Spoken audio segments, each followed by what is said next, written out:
Olá, esse é o Anderson Anaya Entrevista para o quadro, um mini documentário de entrevistas que estou fazendo, Mundo Especial. Um mini documentário através de entrevistas dentro do meu quadro aqui, do meu programa de entrevistas, onde entrevistaremos famílias atípicas, mães atípicas. Estou com uma especialíssima aqui hoje, a Ana Piccolini. Ela é publicitária e ela é a fundadora do GTEA, um grupo de estudos sobre o transtorno do espectro autista que existe há 2 anos aqui em Votuporanga. Ana, muito obrigado. E não menos importante, você é mãe atípica também. Eu sou mãe de uma criança fantástica, de 7 anos de idade, autista e TDAH.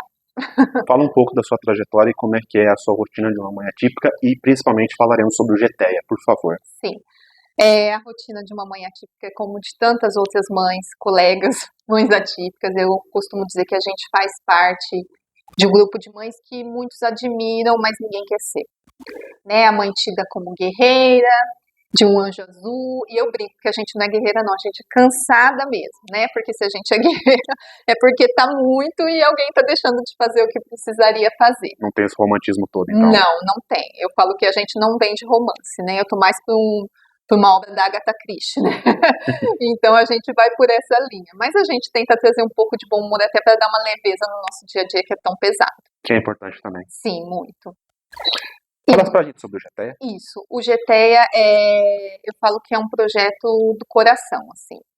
Eu gosto muito de estudar. E quando eu tive o diagnóstico do Benício, eu percebi que, como muitas mães, a gente precisaria fazer essa trajetória, estudar o autismo para entender o autismo do meu filho, né? Como funcionava, como que eu iria ensiná-lo, porque a forma como você ensina uma criança atípica é diferente da forma como você ensina uma criança típica.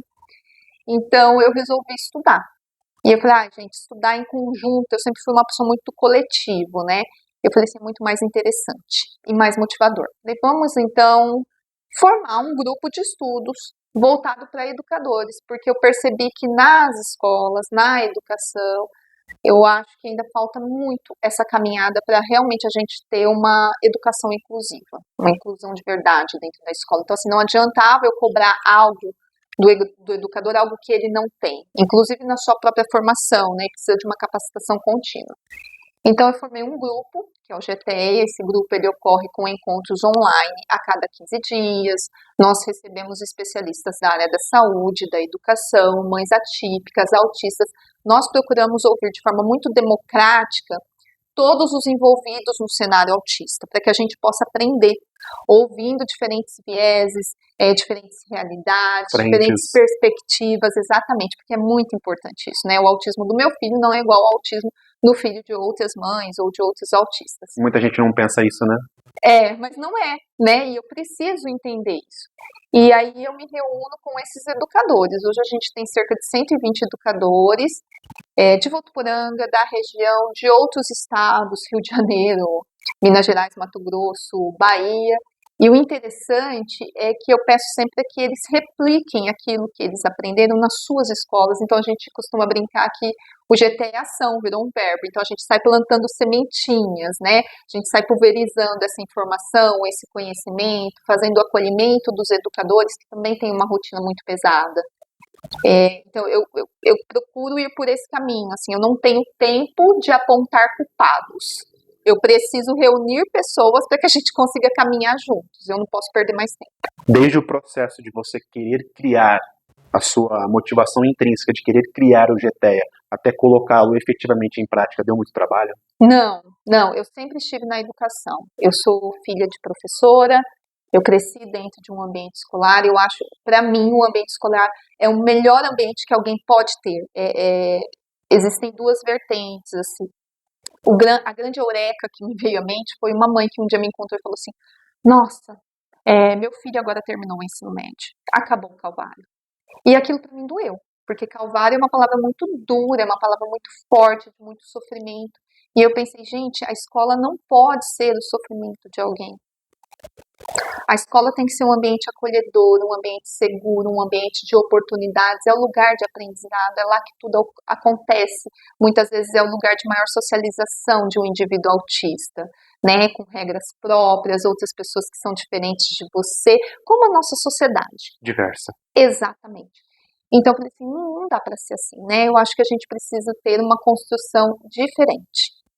Então, como educadora, eu penso exatamente isso, eu penso nessa escola. Pode parecer ideológico, mas eu não sou ideológica sozinha, né? Eu tenho um monte de gente sendo ideológica comigo dentro do GTEA e a gente está devagarinho pavimentando. A gente sabe que tem muito trabalho pela frente, mas a gente também tem esperança. O GTEA hoje, com suas diferentes frentes e ramificações, ele atinge mais ou menos quantas pessoas você acha assim hoje? Eu não tenho esse domínio de quantas pessoas. Para você ter uma ideia, a gente faz um evento anual aqui em Votuporanga, em parceria com a Prefeitura Municipal, né, que é a Secretaria de Educação Municipal, e em parceria com o Instituto Federal de São Paulo, que é o local onde eu trabalho. O ano passado nós fizemos para 800 pessoas, esse ano nós fizemos para 1.200 pessoas, e em poucas horas a gente esgota as inscrições. É um evento extremamente gratuito, então assim, se você imaginar que são 1.200 pessoas que vão ali, mais as pessoas que estão no GTEA, os educadores que estão no GTEA, mais as pessoas que estão fora do GTEA, mas apoiam a ideia, compram a ideia, falam de um para o outro, as pessoas que já estão beneficiadas. Eu encontro muitas mães que acabam colhendo os frutos, né, desse trabalho. Isso me deixa muito honrada, porque eu falo que eu não faço pelo meu filho somente, eu faço por aqueles que vieram antes dele e não tiveram essa oportunidade, os que vieram com o meu filho e os que virão depois. Então, eu encontrei uma mãe, quando a gente foi fazer o segundo encontro do autismo esse ano, em julho, um pouco antes das inscrições, ela me disse, quem seriam os palestrantes? Eu comentei com ela, né, quais seriam os workshops que nós teríamos, e ela falou assim, o ano passado, eu participei desse e desse workshop. Ela me escreveu e ela falou assim, isso me salvou. Porque eu não tenho terapia para o meu filho. Ela usou essas palavras. Eu não tenho terapia para o meu filho, então eu fui aprender. E aí eu comecei a aplicar com meu filho, e a pessoa que deu o workshop, ela é muito acessível e ela acaba me ajudando. Então, assim, eu falo que esse evento que a gente faz, esse ano a gente nomeou dessa forma porque é exatamente isso. Ele é o maior evento de democratização do conhecimento de forma colaborativa do Estado de São Paulo, porque as pessoas que estão ali, elas entram colaborando, porque querem ajudar, porque querem auxiliar, um evento totalmente gratuito, para todas as pessoas que queiram aprender. O conhecimento está ali, né? O conhecimento científico, de verdade. E Ana, fazendo a coleta dos dados, quando eu fui te encontrar aquela vez, porque as pessoas não sabem, a gente pode falar abertamente no outro jornal, a gente faz a pré-entrevista até para conhecer. Isso. E teve uma informação que eu vou pedir para a Ana reportar aqui novamente, que muitos de vocês, porventura, devem estar pensando, nossa, 1.200 pessoas, até acho que você lembra o rosto que eu fiz, nossa, e na verdade... Parece muito, mas não é. E você me reportou que, na verdade, isso ainda é pouco. É pouco. Para mim é pouco. Porque se você pensar em termos estatísticos de sociedade, o que é 1.200 pessoas dentro de uma cidade como Votuporanga? Realmente. Porque nós não tivemos somente pessoas de Votuporanga, nós tivemos pessoas vindo de outros estados. Eu tive pessoas, educadores do GTEA, vindo do Nordeste para esse evento. Então, 1.200 pessoas é pouco. Eu falo que o que eu faço ainda é pouco. É pouco, eu quero mais. Eu quero fazer mais. Eu resto todo dia para eu ter saúde, porque assim, eu quero fazer mais, eu quero disseminar mais, eu quero democratizar o acesso ao conhecimento, porque às vezes tem cursos que são caros, às vezes tem as famílias que querem fazer, mas não tem uma rede de apoio com quem deixar os seus filhos para participar, e se organizam para naquele dia ter um dia de estudo para poder aplicar com o seu filho. Então, se a gente for pensar em termos de inclusão, tem muito. Nós estamos numa sociedade em que nós não fomos capacitados ou educados para lidar com aquilo que é diferente. É sério? Então, sério, a gente não teve esse tipo de educação. Eu não me lembro na minha sala de aula de ter autistas. Na época em que eu era estudante do ensino fundamental, ensino médio. Nós não fomos educados para isso. Você atrela isso a... Vamos falar para a sociedade de hoje. Você atrela isso a falta de informação ou conscientização? Que não é a mesma coisa, você sabe disso. Não é. Eu acho que é os dois. Porque, assim, a gente não pode negar que a gente vive numa sociedade extremamente heterogênea e que existem locais ainda em que a informação não chega, e que por mais que a gente tenha, às vezes, redes sociais, a gente tenha acesso à tecnologia, existem pessoas que não conseguem lidar com a tecnologia, não conseguem buscar essa informação na tecnologia, não conseguem ler aquela informação ou decodificar essa informação que é tão complexa. Veja, se foi complexo para mim enquanto mãe, né, eu até falei para você na nossa pré-entrevista que eu vivia numa bolha social de privilégios, né, eu tinha uma visão muito estigmatizada do que era o autismo, e chegou o Benício e meteu o pé na minha bolha, assim, com tudo. E se eu não sabia, como que eu vou cobrar o outro de saber, né? Por isso que eu te falo que eu não tenho tempo para ficar procurando culpados. Eu acho que a gente tem que fazer e vamos fazendo. Então, eu acho que uma coisa puxa a outra. A Liliane colocou aqui muito bem, existem pessoas que têm conhecimento, mas não conseguem se conscientizar e fazer. Existem as pessoas que têm consciência e mesmo sem um conhecimento específico, elas conseguem sim incluir alguém. Às vezes elas não usam uma terminologia, um conceito adequadamente, mas elas conseguem acolher aquela pessoa, elas conseguem propiciar um ambiente para aquela pessoa, e eu acho que isso tem muito valor. Fora que também você, enquanto publicitária, né, você sabe que isso tem pesquisa, né? O Brasil é tido como um dos países com a pior educação tecnológica que tem. As pessoas não sabem interpretar as próprias notícias. Você sabe disso. Exatamente. Então, Por isso que o seu grupo é tão importante. As pessoas acolhem muito fake news, né? A Liliane falou aqui da pseudociência, né? De vem deixar para a cura do autismo, né? É o desespero. Então, assim, o desespero dessa família que está ali sofrendo com um filho em crise, de repente crise heterolesiva, autolesiva. Isso é o desespero. Você busca uma ajuda, você busca um acolhimento. Então, quando você se dá conta dessas notícias, você não sabe ver o que é verdadeiro, o que é falso, a gente não aprendeu, né? Então, a gente precisa desse trabalho de conscientização. Agora, falando um pouco da Ana, mãe do Benício, né? Como que é ser uma mãe atípica e a sua rotina? Minha rotina é exaustiva, como a rotina das outras mães também. Porque por mais que meu filho tenha acesso à terapia, eu costumo brincar que ele é meu.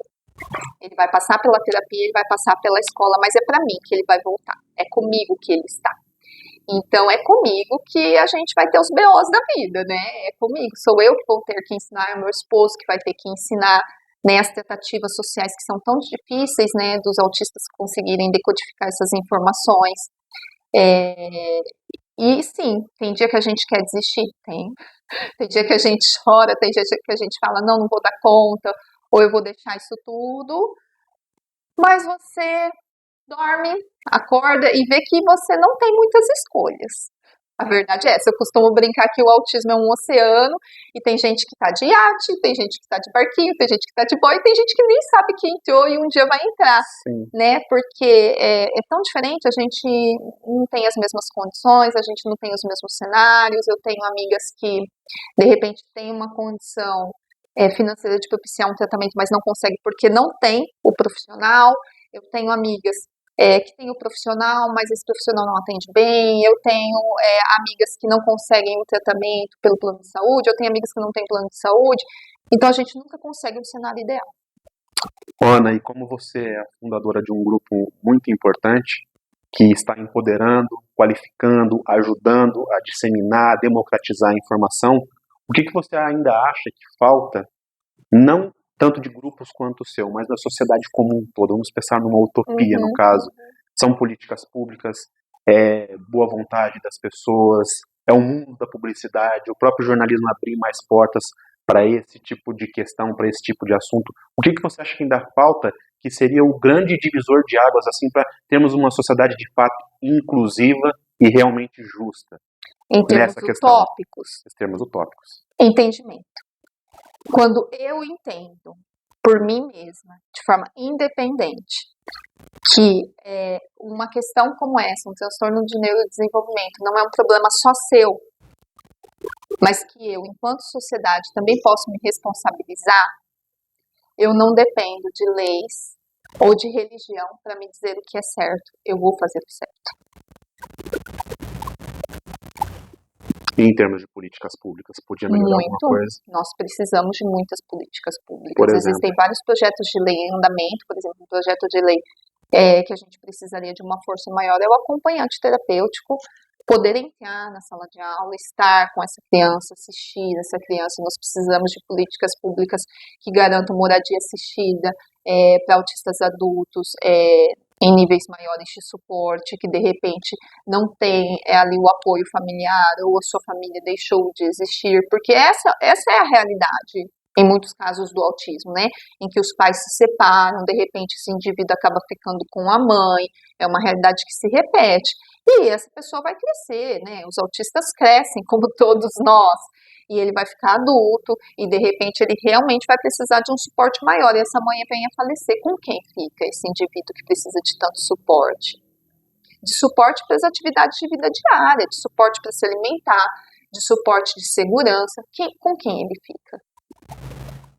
Agora, se a gente não encarar que isso é um problema de todos nós, eu acho que a gente precisa repensar mesmo. Ana, como meu trabalho enquanto jornalista é justamente ajudar esse tipo de causa sua, dar voz a todas as mães, né, nessa questão, explica para o pessoal o que é um AT, por favor.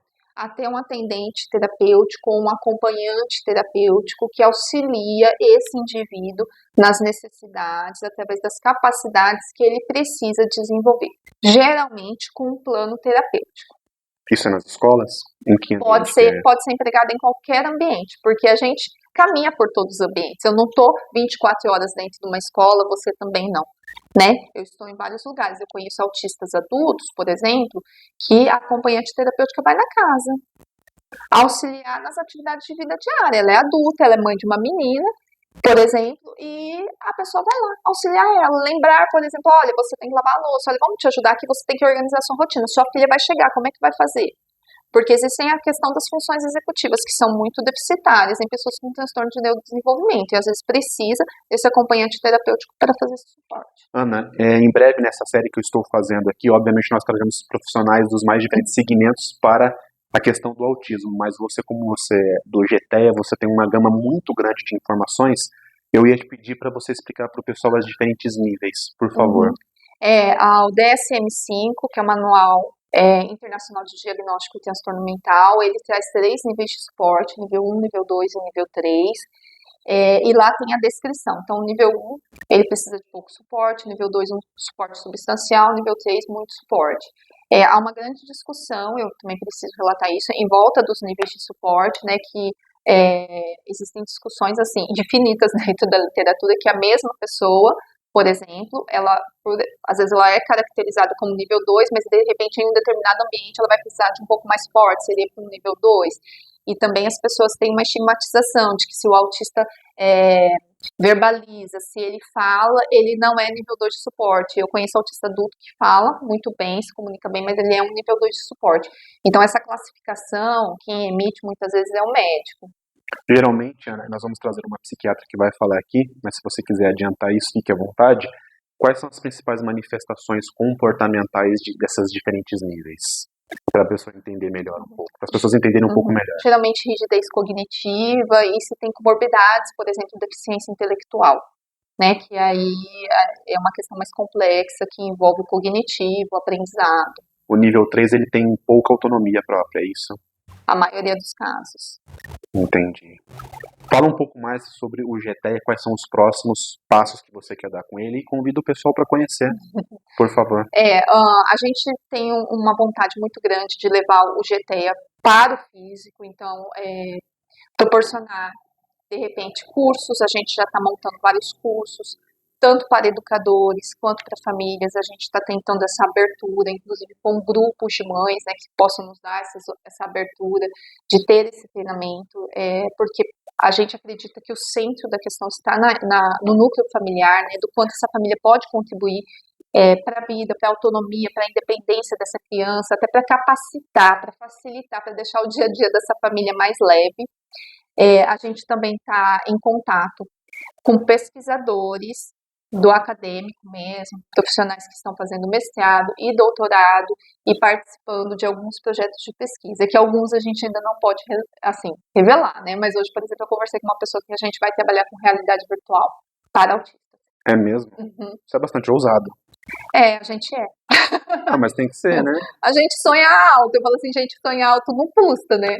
Você acha que deveriam ter mais GTEAs por aí? Pode ser, eu sou super a favor, de estudar, eu acho que quanto mais a gente estuda, mais a gente conhece, mais a gente se empodera, não necessariamente um grupo de estudo, mas eu falo assim, se a pessoa estuda e ela se empodera, ela não cai em charlatanismo, como a Liliane falou, ela não compra fake news, ela consegue... Não vira vítima, né? Exatamente, ela consegue vislumbrar mais, eu acho que isso te deixa mais forte. Tá, então eu vou pedir para você convidar o pessoal para conhecer, onde que as pessoas te encontram, quando que são os encontros, como falar diretamente com você, para depois chegarmos na última pergunta. Ok. O nosso principal canal de comunicação do GTEA é o Instagram, @GTEA Educação, podem procurar lá, a gente está sempre postando o trabalho que a gente faz, a cada 6 meses a gente abre inscrição para novos educadores que queiram participar do GTE, lembrando que o GTE, esse grupo de estudos é para educadores, então não é para terapeuta. A gente ainda tem um plano e um querer muito grande de formar um GTE Famílias futuramente. Então, através do Instagram, a gente responde todas as dúvidas, a gente expõe tudo e a gente pode trabalhar melhor. Essa é a nossa principal ferramenta. Ana, muito, mas muito obrigado Imagina. mesmo por ter participado do programa. Você é uma pessoa muito importante para essa causa. Foi um prazer conhecer você, conhecer a Liliane. E agora eu tenho uma pergunta filosófica para fazer para você, mas você tem que tirar do fundo do teu coração. Nossa Senhora. Mamãe do Benício, vou perguntar agora. Uhum. O que é ser uma mãe atípica? E depois você fala para o pessoal, dar um recado para as novas famílias que estão tendo o diagnóstico agora e estão levemente perdidas. E aquele processo natural. 2 perguntinhas. Eu acho que ser mãe atípica é você o tempo todo tentar transpor, tentar se sobressair ao transtorno. E entender que aquele indivíduo que está do seu lado, ele tem uma personalidade, ele tem querer, ele é uma pessoa. Antes de ter um transtorno, ele é uma pessoa. E com relação à sua segunda pergunta, né, o que eu diria para as famílias? Eu costumo dizer que eu não tenho medo do autismo, o autismo que tem que ter medo de mim. É claro que nem todo dia essa frase vale, tá, gente? Eu não vou vender um romance. Mas estude. Para quê? Para entender o autismo do seu filho. E entender, como a Liliane disse anteriormente, que não é o fim. Não é o fim. Vocês podem ter uma trajetória de aprendizado, vocês podem ter uma trajetória de felicidade, e a gente pode construir juntos. Mas eu acredito que realmente o conhecimento é o caminho. Conhecimento liberta? Liberta. Sempre liberta. Você é uma pessoa muito importante para a causa, tá? Obrigada. Prazer te conhecer. Obrigada. Tamo junto nessa causa. Obrigada. Gente, mais uma entrevista aqui, Anderson Aná Entrevista, para o mini documentário Mundo Especial, em breve no vindouro portal www.anaia.com.br. Forte abraço. Isso aí.